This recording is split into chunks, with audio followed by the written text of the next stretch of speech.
नमस्कार. मी भाऊ तोरसेकर. तुम्ही बघत आहात प्रतिपक्ष. मित्रांनो, सध्या देशाच्या राजकारणामध्ये जी चर्चा चालू आहे त्यामध्ये भाजपला कोणीतरी आव्हान देणारा पक्ष उभा राहील का याची एक अधूनमधून चर्चा होत असते.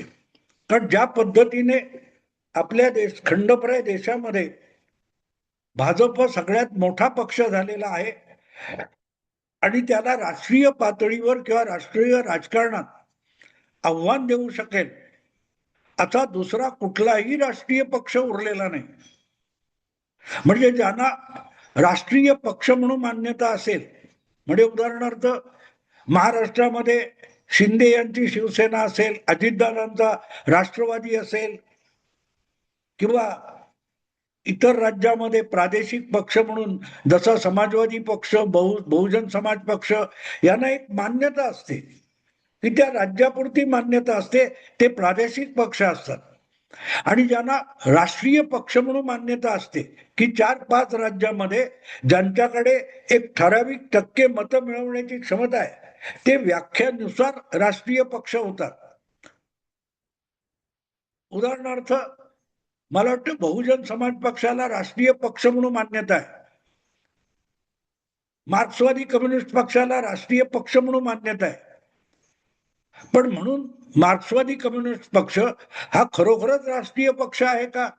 एक तमिळनाडूमध्ये आघाडीचं राजकारणात मार्क्सवादी मुख्यमंत्री आहे. 10 राज्यामध्ये, 5 राज्यामध्ये, 3 राज्यामध्ये मार्क्सवादी कम्युनिस्ट पक्ष हा दखल घेण्या इतका तरी मोठा पक्ष आहे का? 34 वर्षाच्या बंगालमध्ये मार्क्सवादी कम्युनिस्ट पक्षाचा मुख्यमंत्री होता.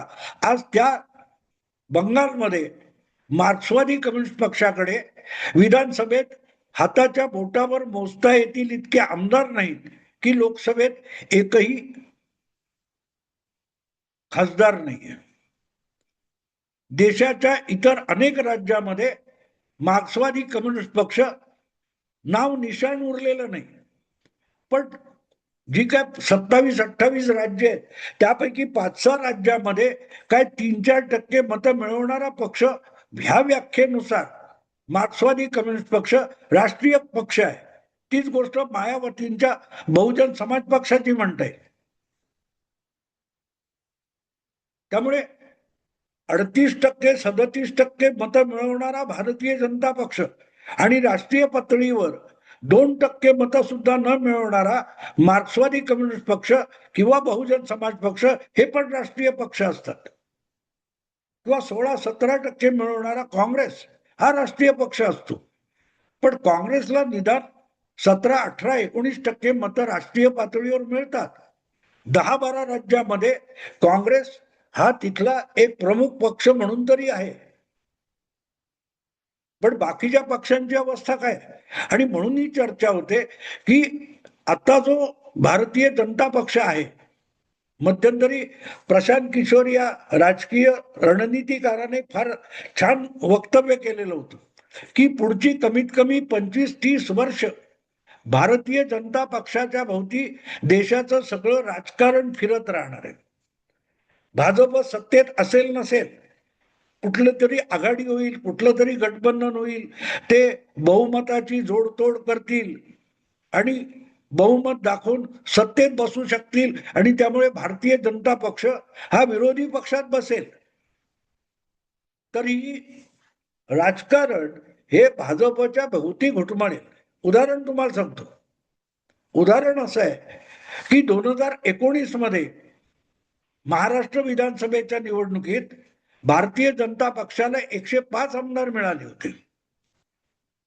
उद्धव ठाकरेंना 56, शिवसेनेला, अखंड शिवसेनेला, शरद पवारांच्या पक्षाला 54 आणि काँग्रेसला 44 आमदार होते. त्या तिघांनी वेरजेचं बहुमत दाखवलं आणि सगळ्यात मोठा महाराष्ट्रातला प्रमुख पक्ष असलेल्या भारतीय जनता पक्षाला विरोधी पक्षात बसायची वेळ आणली. पण तरीही महाराष्ट्राचं राजकारण हे भाजपच्या भोवती घोटाळ्यात होतं.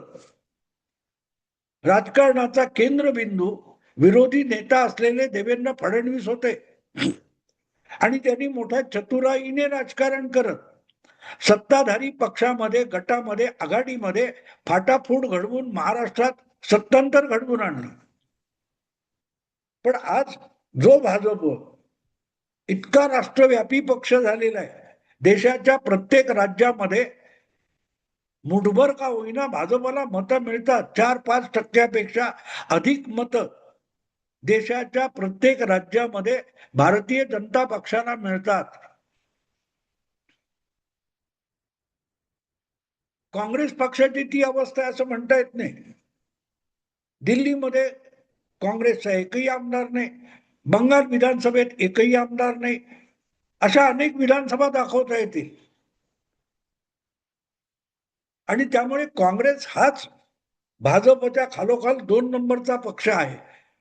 पण तो पक्ष भाजपला आव्हान देण्यापर्यंत जाऊ शकेल असं कोणालाही वाटत नाही. आणि म्हणून ही चर्चा होते की भाजपला आव्हान कोण देणार. अर्थात ही चर्चा 40 वर्ष मागे गेलात.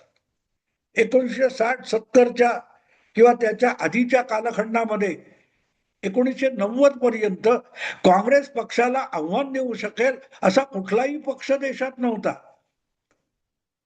अगदी समाजवादी पक्ष असेल, कम्युनिस्ट पक्षाचे 2 गट होते, सीपीआय सीपीएम, स्वतंत्र पक्ष होता.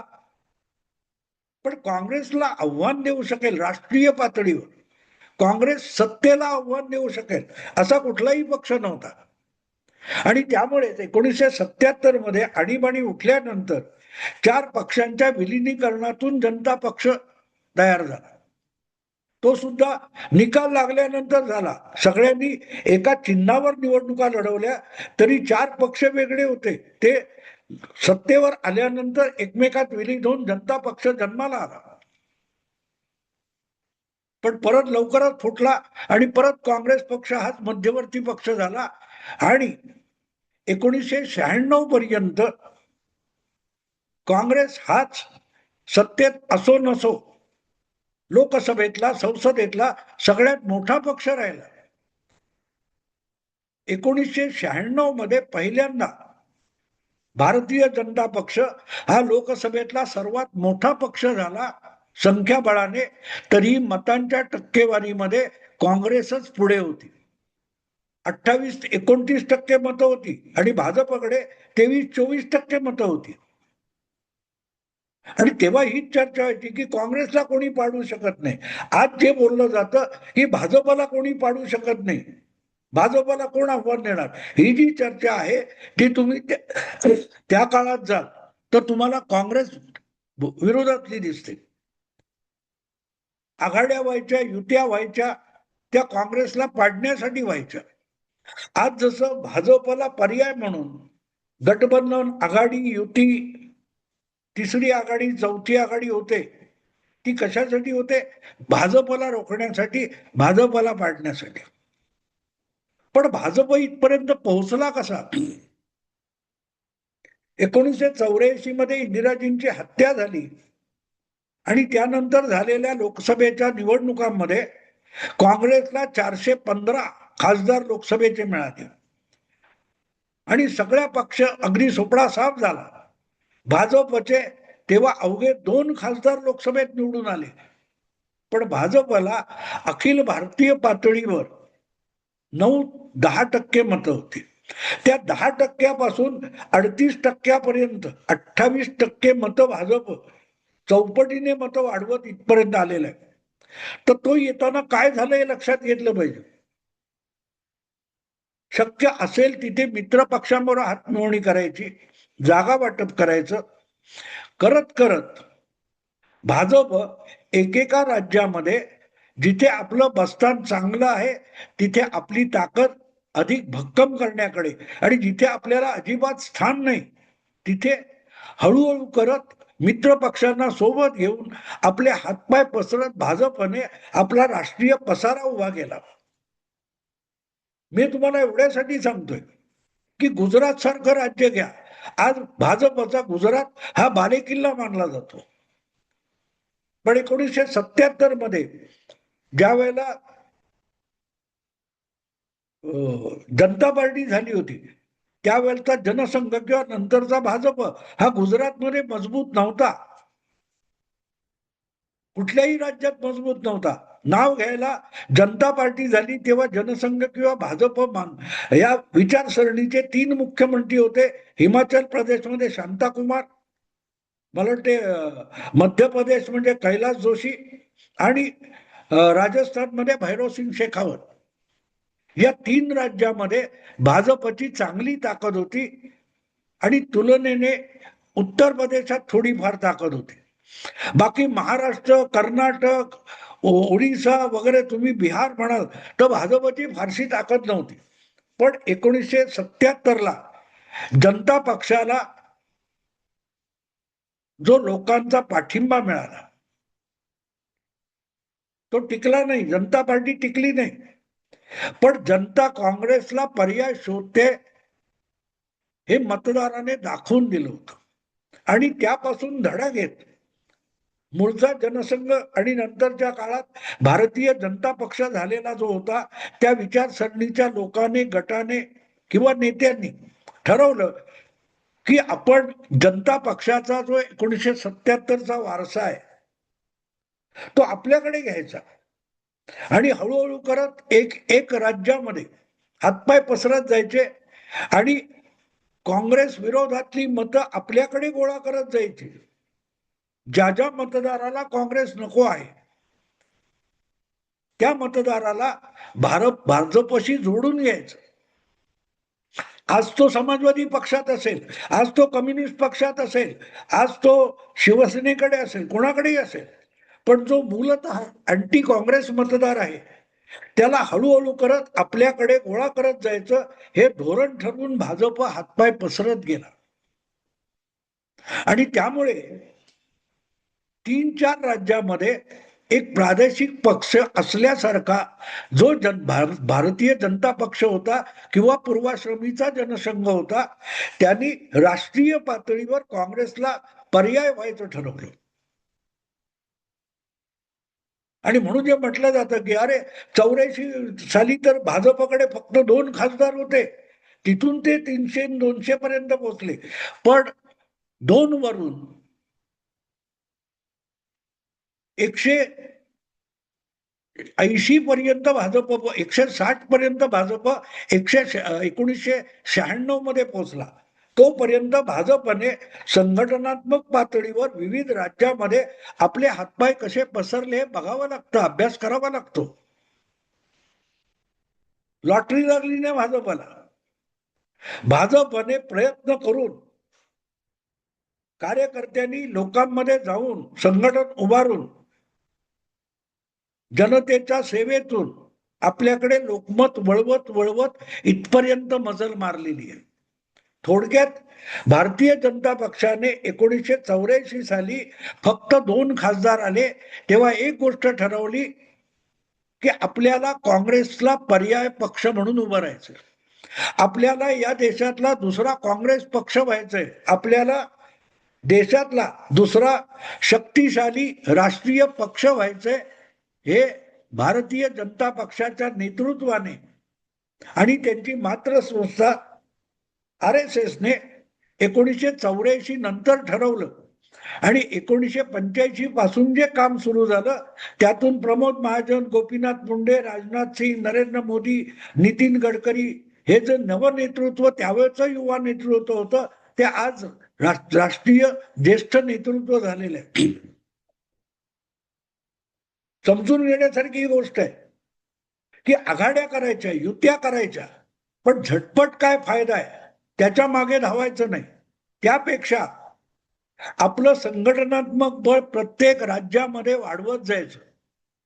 जिथे आपलं बळ चांगलं आहे ते अधिक मजबूत करायचं, जिथे आपल्याला अजिबात स्थान नाही अशा ठिकाणी हळूहळू करत मित्र पक्षांच्या मदतीने थोडी थोडी करत ताकद वाढवत जायचं आणि हळूहळू करत राज्यव्यापी पक्ष व्हायचं हे ठरवून भारतीय जनता पक्ष करत गेला.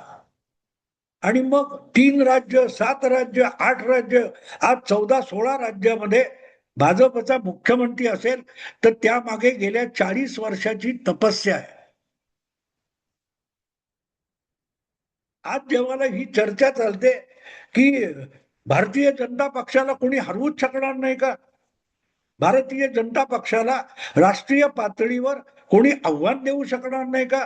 जरूर देऊ शकतो, का नाही देऊ शकणार? जर भाजप हा देशव्यापी काँग्रेस पक्षाला आव्हान देत उभा राहिला आणि काँग्रेसची जागा आज भाजपने बळकावलेली असेल, तर भाजपचे सुद्धा ही राष्ट्रव्यापी जागा जी आहे ही दुसरा कुठलाही पक्ष व्यापू शकतो, पण त्यासाठी कुठल्या तरी एका पक्षाला ठरवून भाजप व्हावं लागेल. आणि भाजप होणं म्हणजे काय? अपार कष्ट करत विविध राज्यामध्ये राष्ट्रीय भूमिका घेऊन एका राज्यापुरतं मर्यादित भूमिका न ठेवता राष्ट्रीय भूमिका म्हणून सगळ्या राज्यामध्ये आपली भूमिका, आपले विचार लोकांना आवडतील, स्वीकारले जातील अशा भूमिका घेऊन उभं राहावं लागेल. भाजप जो राज्य विविध राज्यामध्ये पसरला, विस्तारला, वाढला, जोपासला गेला, त्याचं कारण एका राज्यापुरत्या भाजपच्या भूमिका मर्यादित नाहीत. बंगालमधला भाजप, महाराष्ट्रातला भाजप, तामिळनाडूचा भाजप किंवा हिमाचलचा भाजप यांच्या भूमिका एक असू शकतात. कारण त्या एक ठेवून एकाच वेळेला राज्यातली प्रादेशिक भूमिका आणि राष्ट्रीय भूमिका यांची सांगड घालून राजकारण करावं लागेल.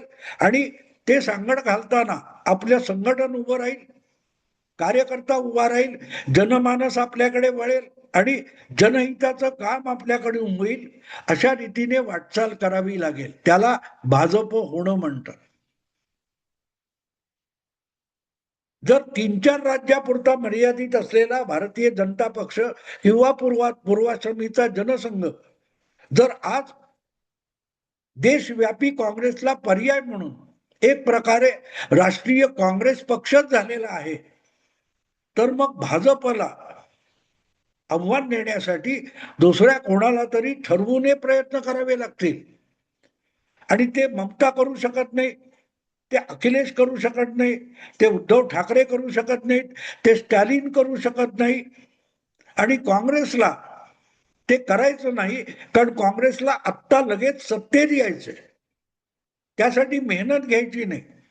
काँग्रेस हा ऑलरेडी राष्ट्रीय पक्ष आहे, पण आपल्या पक्षाने बाळसं धरावं अशी कुठलीही भूमिका घेऊन काम करणारं राष्ट्रीय नेतृत्व नाही.